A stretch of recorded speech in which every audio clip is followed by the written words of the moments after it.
दोस्तों नमस्कार। कौशल्य पब्लिकेशन के प्लेटफॉर्म पे आपका हार्दिक स्वागत है।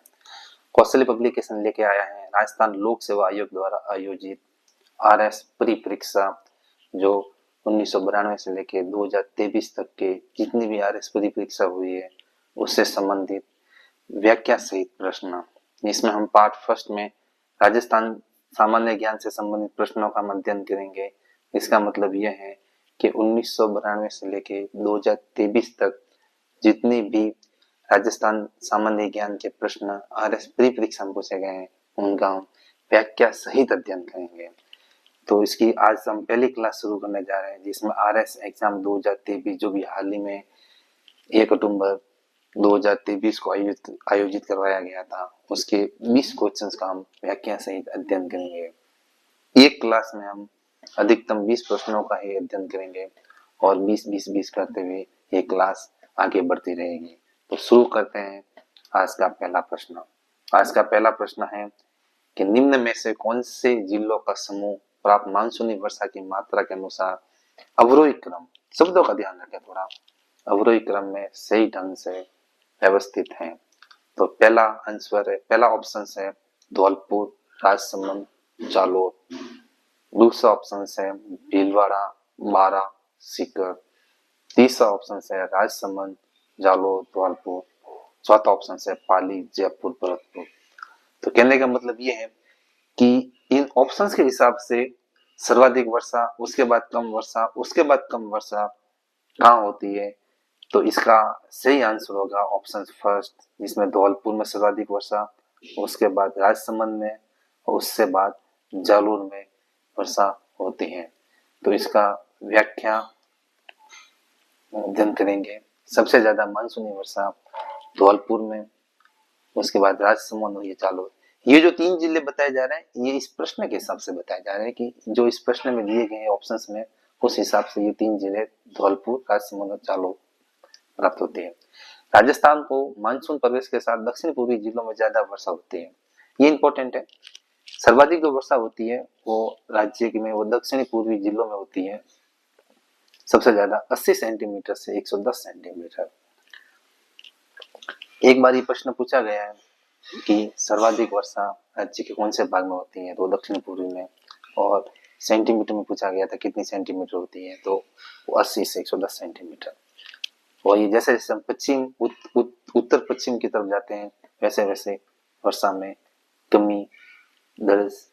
कमी होती जाती है। और ये सर्वाधिक वर्षा है वो झालावाड़ में 100 सेंटीमीटर होती है, ये तो सबको पता ही है। जिला स्तर पर वर्षा के दिनों की जो अधिकतम संख्या वो भी झालावाड़ में है, वो 40 दिन। राजस्थान में वर्षा होने वाले दिनों की जो औसत संख्या ये इंपॉर्टेंट है, काफी बार प्रश्न पूछा जा चुका है कि राजस्थान में वर्षा के औसत दिन कितने हैं, तो वो है 29 दिन। राजस्थान का सर्वाधिक वर्षा वाला जो स्थान है ये भी बार बार प्रश्न पूछा जा चुका है, वो माउंट आबू, सिरोही, जहाँ पर 120 से 140 सेंटीमीटर वर्षा होती है। न्यूनतम वर्षा है वो जैसलमेर में 10 सेंटीमीटर वर्षा होती है। तो ये था पहला प्रश्न।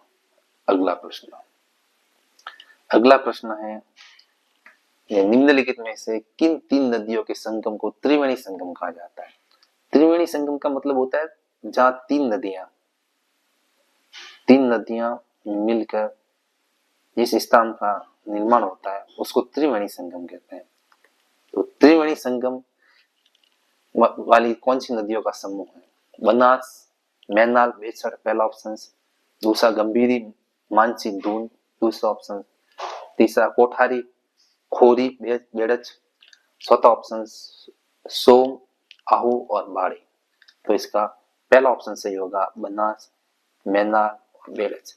ये जो तीन नदियां हैं ये मिलकर मांडलगढ़, भीलवाड़ा, जो बिगोत, मांडलगढ़ जो बिगोत में भीलवाड़ा में, वहां पर ये बनास, मैनाल और बेड़स, इन तीनों नदियों का त्रिवेणी संगम बनता है। वैसे राजस्थान में टोटल 3 त्रिवेणी संगम है, जो एक तो अभी आपको बताया गया है बनास, मैनाल और बेड़स, जो मांडलगढ़, बिगोत, भीलवाड़ा में। बाकी के जो 2 हैं उसकी व्याख्या ये देखिए। दूसरा जो है त्रिवेणी संगम रामेश्वर घाट त्रिवेणी संगम है, जहाँ बनास, चंबल और चीप नदी का है। और तीसरा त्रिवेणी संगम राजमहल त्रिवेणी संगम है, जहाँ बनास, डाई और खारी का त्रिवेणी संगम है। और जो अभी इस परीक्षा में पूछा गया RS 2023 में, वो ये था बनास, मैनाल और बेडस नदियों का त्रिवेणी संगम मंडलगढ़, बिगोद, भीलवाड़ा में स्थित है। तो ये था दूसरा प्रश्न। अगला प्रश्न, भारत राज्य वन रिपोर्ट 2021 के अनुसार वनस्पति आवरण के संदर्भ में वन क्षेत्र 16,654 वर्ग किलोमीटर व राजस्थान के भौगोलिक क्षेत्र का कितना प्रतिशत है। मतलब इसका यह है कि भारत राज्य वन रिपोर्ट 2021 है, इसने वनस्पति आवरण राजस्थान में बताई है 16,654 वर्ग किलोमीटर। ये जो राजस्थान का जो टोटल 3,42,239 वर्ग किलोमीटर जो टोटल क्षेत्रफल है, इसका कितना प्रतिशत है, ये प्रश्न कहना चाह रहा है। तो पहला ऑप्शन 6.74, दूसरा 7.48, तीसरा 8.42, चौथा 4.87। तो इसका जो सही आंसर है वो है चौथा 4.87 प्रतिशत। व्याख्या, भारतीय one report forest survey of India Bharat सरकार के पर्यावरण, वन एवं जलवायु परिवर्तन द्वारा प्रकाशित भारत वन रिपोर्ट 2021 के अनुसार राजस्थान के कुल भौगोलिक क्षेत्र 3,42,239 वर्ग किलोमीटर का 4.87% पर वन है। यह था प्रश्न। आगे अगला प्रश्न, चुकंदर पर आधारित प्रथम चीनी उद्योग स्थापित हुआ था। श्रीगंगानगर में, 2 नंबर गोपाल सागर, 3 नंबर केशव पाटन, 4 नंबर उदयपुर। तो चुकंदर से जो पहली चीनी उद्योग था, जो चीनी मिल है, वो उसकी स्थापना गंगानगर में हुई थी। तो और इस मिल का जो नाम था वो था दी गंगानगर शुगर मिल। और दी गंगानगर शुगर मिल जिसकी स्थापना 1935 में की गई थी। और जो चुकंदर से जो चीनी बनाने का जो कार्य शुरू किया गया था इस मिल में, वो 1968 से शुरू किया गया था। तो ये दोनों प्रश्न आ चुके हैं। चुकंदर पर आधारित प्रथम चीनी उद्योग स्थापित हुआ था, ये पहले भी आ चुका है, गंगानगर। यदि पूछ ले इसका नाम, इस मिल का नाम क्या था, तो इस मिल का जो नाम था वो था दी गंगानगर शुगर मिल। इसकी जो स्थापना है वो 1935 में हुई थी। और ये चुकंदर से चीनी बनाने का जो कार्य है इसने 1968 में किया था। ये डेट काफी इंपॉर्टेंट है, 1968। ये काफी बार पूछा गया है सवाल कि चुकंदर से चीनी बनाने का कार्य गंगानगर शुगर मिल में कब से शुरू किया गया, तो 1968 से शुरू किया गया। व्याख्या देखते हैं इसकी। 1935 में श्री गंगानगर में दी गंगानगर शुगर मिल 1935 में स्थापना की गई थी। दी गंगानगर शुगर मिल नाम से चीनी बनाने की मिल स्थापित की गई। इसमें चीनी बनाने का कार्य 1946 से शुरू हुआ था। कार्य हुआ था चीनी बनाने का, ये भी इंपॉर्टेंट है। ये आने वाले समय में, आने वाले भर्ती परीक्षाओं में पूछा जा सकता है कि कार्य कब प्रारंभ हुआ था चीनी बनाने का। ये स्थापना भले ही 1935 में हुई हो, मगर जो चीनी बनाने का जो कार्य है वो 1946 से शुरू हुआ था, प्रारंभ हुआ। गंगानगर शुगर मिल लिमिटेड में चुकंदर से चीनी बनाने की जो योजना है वो 1968 से प्रारंभ हुई थी। वेरी वेरी इंपॉर्टेंट डेट है, ध्यान रखें 1968, जो अनार्थिक होने के कारण अब वर्तमान में ये बंद है। अगला प्रश्न, माही बजाज सागर परियोजना एक संयुक्त उद्यम है। काफी बार प्रश्न आ चुका है ये। राजस्थान, पंजाब तथा गुजरात का। 2 नंबर गुजरात तथा राजस्थान का। 3 नंबर गुजरात, राजस्थान और मध्य प्रदेश का। 4 नंबर मध्य प्रदेश और राजस्थान का। इसका जो सही आंसर होगा, माही बजाज सागर परियोजना है वो गुजरात और राजस्थान की संयुक्त परियोजना है, जिसमें इसकी जो स्थापना है वो 1966 में की गई थी। और इसमें जो हिस्सेदारी है पानी की, वो राजस्थान की 45% और गुजरात की 55% है। विद्युत की हिस्सेदारी है इसमें पूरी की पूरी 100% राजस्थान की है। यानी माई बजाज सागर परियोजना राजस्थान की ऐसी परियोजना जिसमें साझा परियोजना होने के बावजूद भी सारी की सारी जो विद्युत है वो राजस्थान को प्रदान की जा रही है। व्याख्या देखेंगे इसकी। माई बजाज सागर परियोजना राजस्थान और गुजरात की संयुक्त परियोजना है। 1967 में समझौता हुआ था गुजरात और राजस्थान के बीच में। राजस्थान का हिस्सा 45%, गुजरात का हिस्सा 55% है। विद्युत में राजस्थान की हिस्सेदारी है वो 100%, ये इंपॉर्टेंट है। विद्युत में जो हिस्सेदारी है वो राजस्थान की कितनी है, माई बजाज सागर की 100%। इस परियोजना पर 3 बांध बनाए गए हैं। माई बजाज सागर परियोजना पर बांधों की संख्या 3 है। माई बजाज सागर बांध, बहुत बार प्रश्न आता रहता है कि माई बजाज सागर बांध कहाँ है, तो बोरखेड़ा बांसवाड़ा में। वेरी वेरी इंपॉर्टेंट है ये, काफी बार पूछा जा चुका है कि माई बजाज सागर बांध कहाँ है, बोरखेड़ा बांसवाड़ा। ये माई बजाज सागर परियोजना पर बना हुआ है। दूसरा बांध है कागदी पिकअप बांध, ये भी खूब बार पूछा गया है, ये भी बांसवाड़ा में। तीसरा है कडाना बांध, ये भी काफी बार पूछा गया है, ये महिसागर गुजरात में। अगला प्रश्न, निम्नलिखित में से वर्ष 2001 से 2011 के मध्य में न्यूनतम 10 की जनसंख्या वृद्धि दर वाला जिला कौन सा है? Very important. बाड़मेर, ये सर्वाधिक है। जो सर्वाधिक दशकीय वृद्धि हुई वो बाड़मेर में हुई थी 32%। ये ऑप्शन तो हो ही नहीं सकता। पाली, श्री गंगानगर और बूंदी, तो इसका जो आंसर सही है वो है श्री गंगानगर। सर्वाधिक बाड़मेर और न्यूनतम गंगानगर 10.4% की दशकीय वृद्धि दर्ज की गई। व्याख्या देखेंगे इसकी। जनसंख्या 2011 के आंकड़ों के अनुसार राजस्थान में न्यूनतम दशकीय वृद्धि वाला जिला है वो गंगानगर है, 10.4% रही। इसके बाद गंगानगर के बाद यदि पूछ ले, गंगानगर ऑप्शंस में न हो तो झुंझुनू है 11.7%, और झुंझुनू भी न हो तो पाली है 11.9%। यानी न्यूनतम जनसंख्या दशकीय वृद्धि दर वाले जो 3 जिले हैं, पहले नंबर पर गंगानगर 10.4, दूसरे नंबर पर झुंझुनू 11.7, तीसरे नंबर पर पाली 11.9। अगला प्रश्न,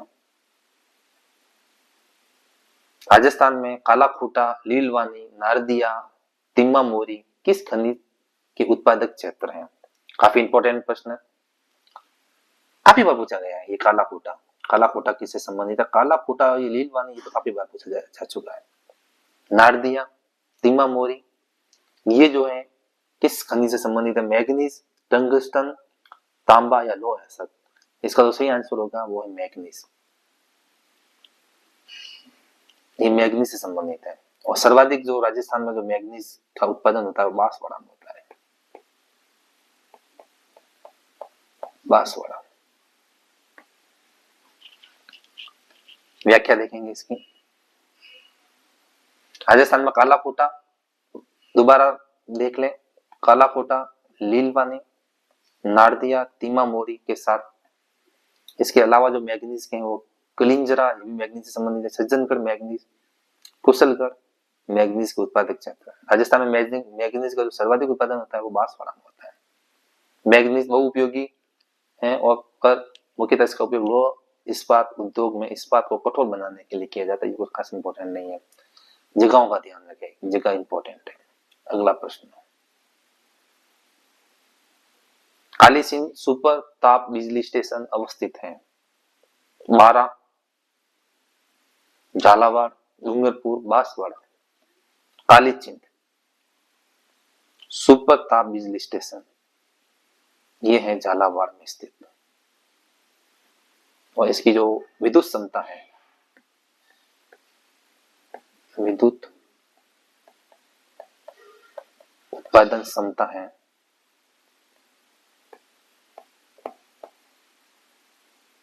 वो है 1200 मेगावाट। 600-600 मेगावाट के 2 संयंत्र लगे हुए हैं, ये ध्यान रखें। थोड़ी व्याख्या पर काली Singh thermal power station Rajasthan के झालावाड़ जिले में स्थित है। इंपॉर्टेंट। राजस्थान राज्य विद्युत उत्पादन निगम लिमिटेड RVNL द्वारा संचालित है। ये भी इंपॉर्टेंट है। काली सिंह किसके द्वारा संचालित है? RVNL, राजस्थान राज्य विद्युत उत्पादन निगम लिमिटेड। संयंत्र के लिए पानी है, ये भी इंपॉर्टेंट है। तो काली सिंह को पानी मिलता है काली सिंह बांध जलाशय द्वारा प्रदान किया जाता है। संयंत्र के लिए कोयला, ये भी इंपॉर्टेंट है। कोयला आता है काली सिंह के लिए छत्तीसगढ़ राज्य से प्राप्त किया जाता है। और क्षमता में अध्ययन कर चुके अपन 1200 मेगावाट 600 मेगावाट के 2 संयंत्र स्थापित है यहाँ। अगला प्रश्न, कौन सा सम्मिलित नहीं है? एक तरफ है वन्य जीव अभ्यारण्य, दूसरी तरफ है जिला। शेरगढ़ बूंदी, बच्ची चित्तौड़गढ़, रामसागर वन विहार धौलपुर, सीता माता अभ्यारण्य प्रतापगढ़। तो बच्ची चित्तौड़गढ़ में, रामसागर वन विहार धौलपुर में, सीता माता अभ्यारण्य प्रतापगढ़ में। शेरगढ़ ये बूंदी में नहीं है, ये बारां में। शेरगढ़ अभ्यारण्य ये बूंदी न हो गए, बारां में। व्याख्या पर चर्चा करते हैं। शेरगढ़ वन्य अभ्यारण्य बारां जिले में स्थित है। ये अपने संवर्ध वनस्पति और जीवों के लिए जाना जाता है और इसके प्रमुख आकर्षण में शेरगढ़ में क्या क्या पाया जाता है? बाघ, सुस्त भालू, लकड़बग्गा, हिरण प्रजातियों जैसे सिंकारा, जिसको भारतीय गजेल भी कहते हैं सिंगारा को।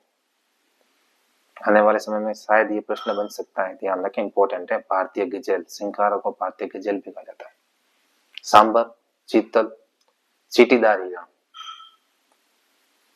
चीतल को कहते हैं चीटीदार हिरण, तेंदुए, ये शेरगढ़ में पाए जाते हैं। अगला प्रश्न, माही कंचन तथा RCV 911 संघ किसमें किससे संबंधित है? माही कंचन और RCV 911 संघ किसमें है?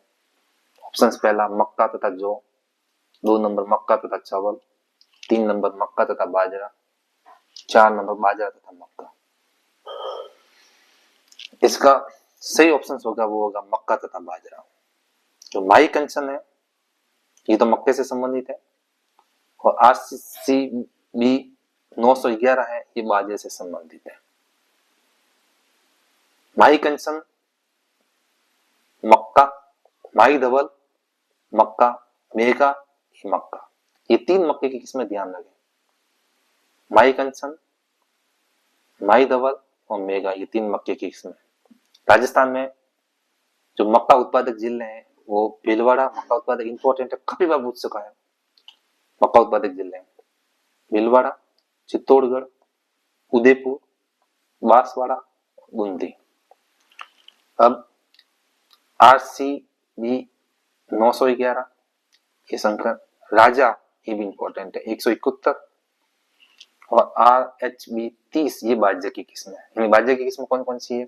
एक तो पूछी जा चुकी है RCB 911 ये इंपॉर्टेंट है, राजा 171 ये बाज्य की किस्म है, RHB 30 ये भी बाज्य की किस्म है।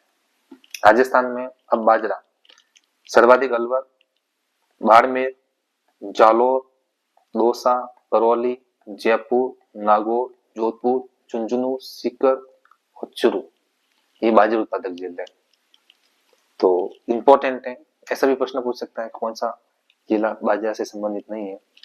तो बाजरा से उत्पादन से संबंधित जिले अलवर, बाड़मेर, जालोर, दौसा, करौली, जयपुर, नागौर, जोधपुर, झुंझुनू, सीकर और चूरू है।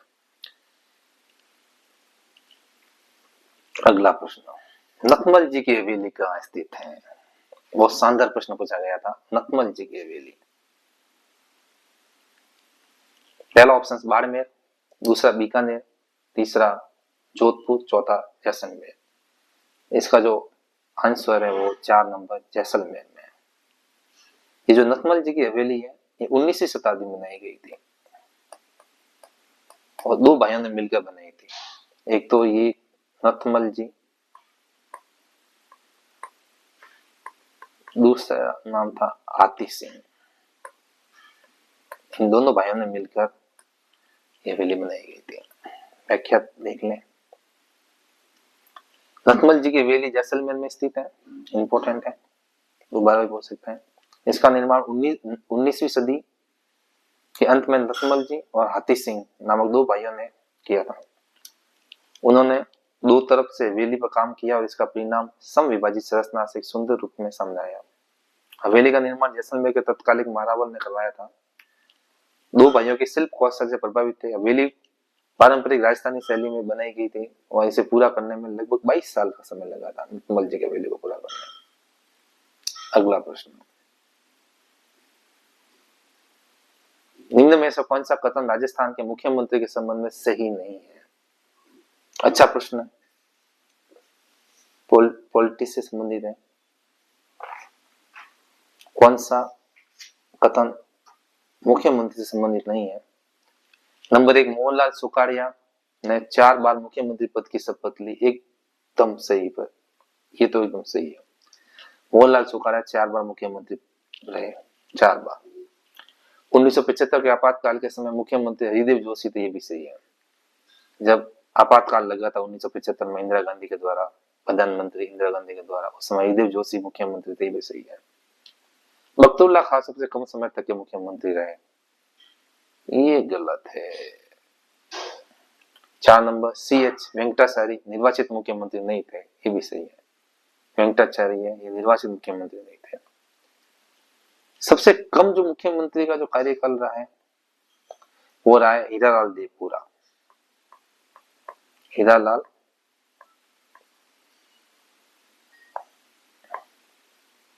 देवपुरा।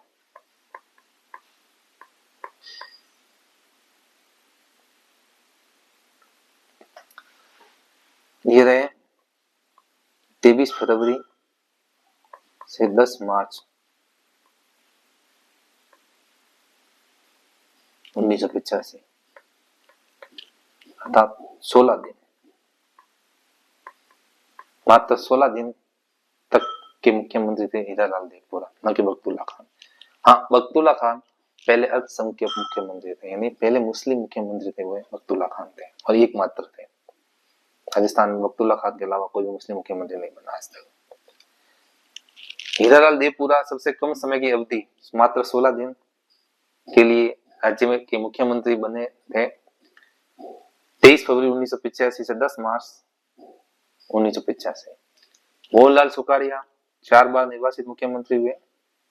उनका कार्यकाल मोहनलाल सुखाड़िया का 13 नवंबर 1949 से जुलाई 1971, लगभग 17 वर्ष तक मोहनलाल सुखाड़िया राजस्थान के मुख्यमंत्री रहे थे। अगला प्रश्न, राजस्थान की मंत्रिपरिषद में की न्यूनतम संख्या क्या हो सकती है? Option A 12, 2 number 10, 3 number 8, 4 number 5। Rajasthan की जो मंत्रिपरिषद की जो न्यूनतम सदस्य संख्या है, ये 51वां संविधान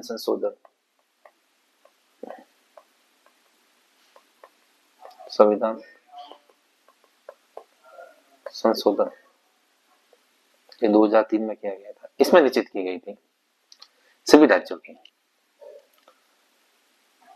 अधिकतम हो सकती है वहां के विधानसभा की कुल सीटों का 15%, मतलब राजस्थान का यदि अधिकतम मंत्री होंगे तो 200 का 15%, मतलब 30 मंत्री, और न्यूनतम निर्धारित की गई थी 11 मंत्री प्लस 1 मुख्यमंत्री, टोटल 12।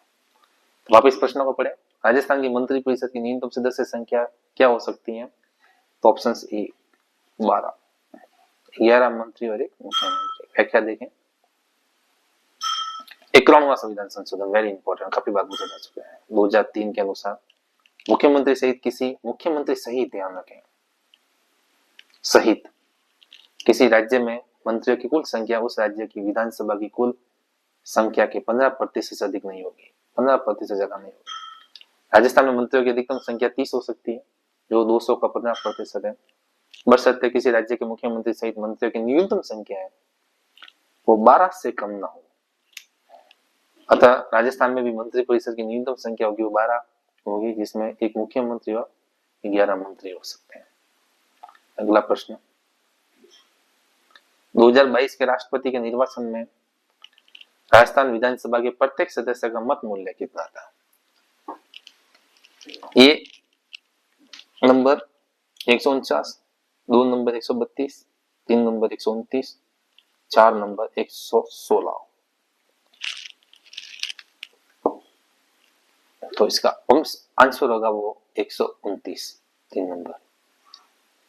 1971 की जो जनगणना है उसके आधार पर मत मूल्य निकाला जाता है, और उस समय राजस्थान की जो जनसंख्या थी वो 2,57,65,806 थी, और मत मूल्य निकाला जाता है वहां की विधानसभा सीटें कितनी है। तो राजस्थान की विधानसभा सीटें, कुल जनसंख्या में विधानसभा सीटों को भाग दो तो राजस्थान की विधानसभा की सीटें 200 है। तो ये प्राप्त हुआ 1,28,829.03। फिर दोबारा 1000 का भाग दे दो तो यह आ जाएगा 128.82, मतलब 129। ऐसे निकाला जाता है मत मूल्य। थोड़ा ध्यान दें, सर्वाधिक जो मत मूल्य है देश में वो उत्तर प्रदेश का है।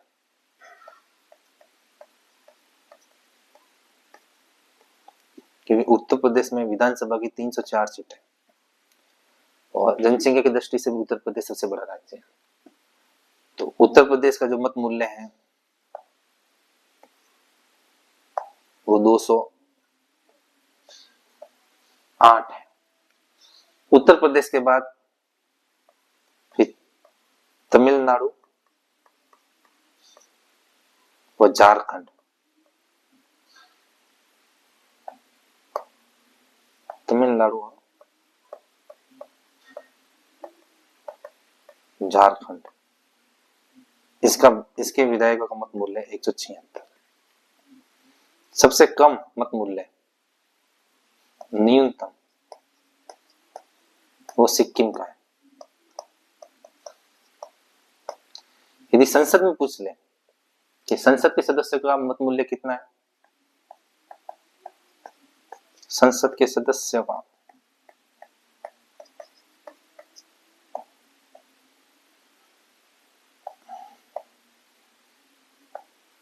मत मूल्य, तो वर्तमान में तो है 700। ये पहले 708 था, मगर वर्तमान में 700 इसलिए है क्योंकि अभी वर्तमान में जम्मू कश्मीर की जो विधानसभा है वो अस्तित्व में नहीं है। जब वो अस्तित्व में आएगी और वहां चुनाव होगा, जहां वहां विधायक चुने जाएंगे, उसके बाद ये 708 हो जाएगा। तो इस प्रश्न की व्याख्या देखें। राष्ट्रपति चुनाव में विधायकों की जो वोट वैल्यू है वो 1971 की जनगणना के आधार पर तय की गई है। प्रदेश की कुल जनसंख्या में विधायकों की संख्या गुणा 1000 का भाग दिया जाता है। इसके बाद जो संख्या प्राप्त होती है वही एक विधायक की वोट वैल्यू होती है।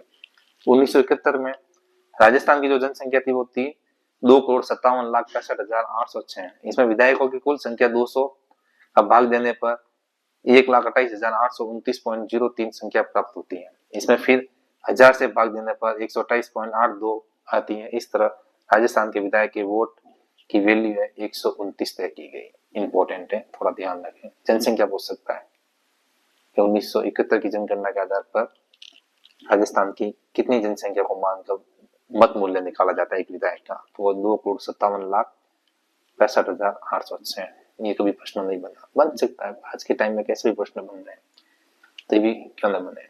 अगला प्रश्न है, निम्न में से किसकी सिफारिश पर राजस्थान में राज प्रमुख के पद को समाप्त कर राज्यपाल की व्यवस्था की गई?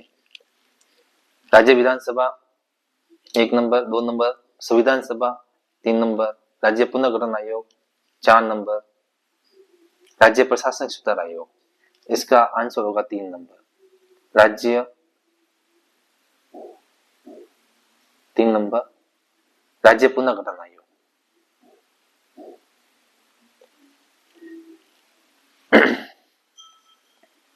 और ये राज्य पुनर्गठन आयोग है, ये दिसंबर 1953 में गठित किया गया था फजल अली समिति की सिफारिश पर। फजल अली समिति की सिफारिश पर राज्य पुनर्गठन आयोग दिसंबर 1953 में गठित किया गया था। व्याख्या देखें इसकी। राज्य पुनर्गठन आयोग की स्थापना दिसंबर 1953 में फजल अली की अध्यक्षता में की गई थी। इस आयोग की सिफारिश से राज्य प्रमुख और महाराज प्रमुख पद का अंत हुआ और राज्यपाल पद सृजित हुआ। Very very important. कौन सा संविधान संशोधन था? 7वां संविधान संशोधन। ऐसा भी प्रश्न बन सकता है कि राज्यपाल पद को कौन से संविधान संशोधन से सृजित किया गया? तो 7वां संविधान संशोधन। ये 7वां संविधान संशोधन कब हुआ था? 1956 में हुआ था। ये ध्यान रखें थोड़ा। अगला प्रश्न, निम्नलिखित में से कौन सा एक Rajasthan urban drinking water sewerage and infrastructure corporation limited का हिस्सा नहीं है? Rajasthan urban infrastructure finance and development corporation limited ये तो है। राजस्थान आवास विकास इंफ्रास्ट्रक्चर लिमिटेड ये भी है। Rajasthan urban infrastructure development project ये भी है। राजस्थान हाउसिंग बोर्ड ये नहीं है, ये इससे संबंधित नहीं है। Rajasthan urban drinking water sewerage and infrastructure corporation limited से राजस्थान हाउसिंग बोर्ड संबंधित नहीं है। व्याख्या देखें। राजस्थान हाउसिंग बोर्ड 2023 1970 में राजस्थान राज्य सरकार द्वारा स्थापित एक स्वतंत्र संगठन है हाउसिंग बोर्ड, जो राज्य में हाउसिंग संबंधी जरूरतों को पूरा करता है। राजस्थान शहरी पेयजल सीवरेज और इंफ्रास्ट्रक्चर कॉर्पोरेशन लिमिटेड रूडसिको राजस्थान में एक राज्य सरकार की कंपनी है जो कि भारत सरकार द्वारा वित्त पोषित परियोजनाओं के लिए राज्य स्तरीय नोडल एजेंसी SLNA से संबंधित है। अगला प्रश्न, एक दिशा किस संशोधन अधिनियम द्वारा ग्राम सेवक को ग्राम विकास अधिकारी से प्रतिस्थापित किया गया? Very very important. पहले हम बोलते थे ग्राम सेवक, अब बोलना पड़ता है वीडियो साहब यानी ग्राम विकास अधिकारी। कौन सा संविधान, कौन सा पंचायती राज संशोधन में ये ग्राम सेवक से अधिकारी बनाया गया? सेवक से अधिकारी बनाया गया। पहला ऑप्शन राजस्थान पंचायती राज संशोधन अधिनियम 2015, दूसरा ऑप्शन राजस्थान पंचायती राज संशोधन अधिनियम 2017, तीसरा राजस्थान पंचायती राज संशोधन अधिनियम 2019, चौथा राजस्थान पंचायती राज संशोधन अधिनियम 2021। ये 2021 में लाया गया। चौथा ऑप्शन 2021 में संशोधन किया गया। राजस्थान पंचायती राज संशोधन अधिनियम 2021 की जो धारा 89 है इसमें संशोधन किया गया। ये इंपॉर्टेंट है, धारा भी पूछ सकते हैं। इसमें जो ग्राम सेवक नाम था, ग्राम सेवक से कर दिया गया ग्राम विकास अधिकारी। थोड़ा ध्यान रखें ये, और ये काफी बार प्रश्न आया है, हाल ही में काफी बार प्रश्न पूछा जा चुका है। राजस्थान पंचायती राज संशोधन अधिनियम 2021 वाला है, ये काफी बार प्रश्न पूछा जा चुका है। और ये धारा याद जरूर रखें, 89 में संशोधन किया गया है। ये धारा भी पूछी जा चुकी है। 89 में ग्राम सेवक से ग्राम विकास अधिकारी किया गया है। व्याख्या देखें। राजस्थान पंचायती राज संशोधन अधिनियम 2021 द्वारा ग्राम सेवक को ग्राम विकास अधिकारी से प्रतिस्थापित किया गया। धारा 89 ये देखिए, धारा 89 में संशोधन में कहा गया है कि ग्राम विकास अधिकारी की अभिव्यक्ति मौजूदा अभिव्यक्ति ग्राम स्तरीय कार्यकर्ता या ग्राम सेवक के लिए प्रतिस्थापित की जाएगी। अगला प्रश्न, राजस्थान लोक सेवा आयोग के संबंध में निम्नलिखित कथनों पर विचार कीजिए। RPSC से संबंधित पूछा गया सवाल है। स्टेटमेंट फर्स्ट, आयोग के अध्यक्ष एवं सदस्य राजस्थान के राज्यपाल द्वारा नियुक्त होते हैं, एकदम सही है। अध्यक्ष और सदस्य ये राज्यपाल द्वारा नियुक्त होते हैं, ये सही है। 2 नंबर, आयोग के अध्यक्ष या कोई सदस्य केवल राष्ट्रपति की आज्ञा से अपने पद से हटाया जा सकता है। सी, हटाने का जो काम है वो राष्ट्रपति करेगा, ये भी स्टेटमेंट सही है। तो दोनों सही है, मतलब 2 नंबर। व्याख्या देखें। भारतीय संविधान के भाग 14 यदि आरपीएससी का उल्लेख पूछ ले कि भारत के संविधान के कौन से भाग में आरपीएससी का उल्लेख है या राज्य लोक सेवा आयोग का उल्लेख है, तो भाग 14 में। और अनुच्छेद पूछ ले तो 315 से 323 में इसका शक्तियों, सदस्यों की नियुक्ति और उनके बर्खास्तगी आदि का उल्लेख ध्यान रखें। पॉइंट टू पॉइंट ध्यान रखें, क्योंकि अभी बहुत डीप में सवाल पूछने शुरू कर दिए हैं। तो 315 से 323 में क्या क्या है? शक्ति, आयोग की शक्ति, सदस्यों की नियुक्ति, उनकी बर्खास्तगी का उल्लेख है। आरपीएससी के अध्यक्ष और सदस्यों को राज्यपाल द्वारा नियुक्त किया जाता है। अध्यक्ष और सदस्यों को नियुक्त तो राज्यपाल करता है, लेकिन हटा केवल राष्ट्रपति सकता है। बर्खास्त कर सकता है राज्यपाल सदस्य, और कोई आपराधिक गतिविधि होने के कारण राज्यपाल बर्खास्त कर सकता, हटा नहीं सकता। आज का अंतिम प्रश्न, तहसीलदार की नियुक्ति की जाती है संघ लोक सेवा आयोग द्वारा, कर्मचारी चयन आयोग द्वारा, राजस्थान लोक सेवा आयोग द्वारा, राजस्व मंडल द्वारा। तो तहसीलदार की जो नियुक्ति की जाती है वो राजस्व मंडल द्वारा की जाती है। तहसीलदार की नियुक्ति राजस्व मंडल के द्वारा की जाती है।